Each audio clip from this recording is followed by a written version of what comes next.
Elon Musk just released Grok 3 and it is very smart, and it's better than ChatGPT's latest models in a couple ways. But I'm here to tell you, it doesn't really matter in the way that you think. Because in the next few months, we are going to have new AI models coming from Google, Anthropic, Meta, DeepSeek, and OpenAI still hasn't released their full O3 model yet. And in my opinion, when it comes to large language models, ChatGPT has already won.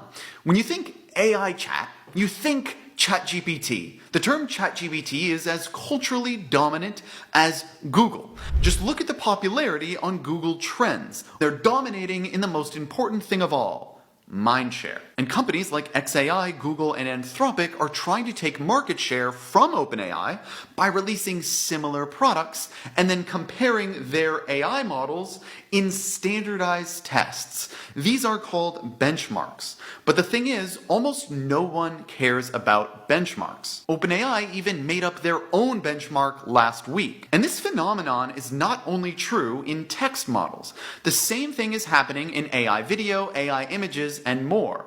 AI video companies like Runway, Kling, Google Veo, OpenAI, Sora, and many others, these are compared in a similar fashion. Which one is better? Which one has better image to video? Which one is faster? Etc., etc. And this is the problem with these massive AI companies right now. The founder of Runway said it best. AI product companies will have to branch out in different directions and pursue diverse long-term goals. He goes on to say, differentiation seems to come from arguing that one product is like another but twice as fast, or that it performs better on some cherry-picked benchmark. He correctly realizes that these are just short-term advantages. Massive AI companies coming out with something new, only to be passed next month by a company trying to do the same exact thing. Soon, these massive companies are going to need to move from AI indefinite optimism to AI definite optimism. See, right now, these companies basically know that AI is going to be this massive thing in the future. Optimism. But they don't know what to build specifically with their billions of dollars. Indefinite optimism. And since they don't know what to build, they're just all copying each other. And you know who's better at copying than American companies?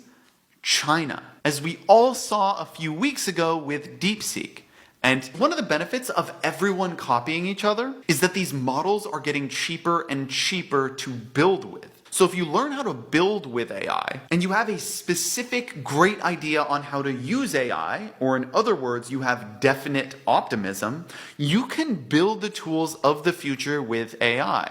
Because 24 months from now, the skill of coding will be irrelevant. AI will do all of the coding, but you will still need to program and manage the AI that builds the app or whatever it is that you're building. Luckily, that's what I talk about right here on this channel, so follow for more.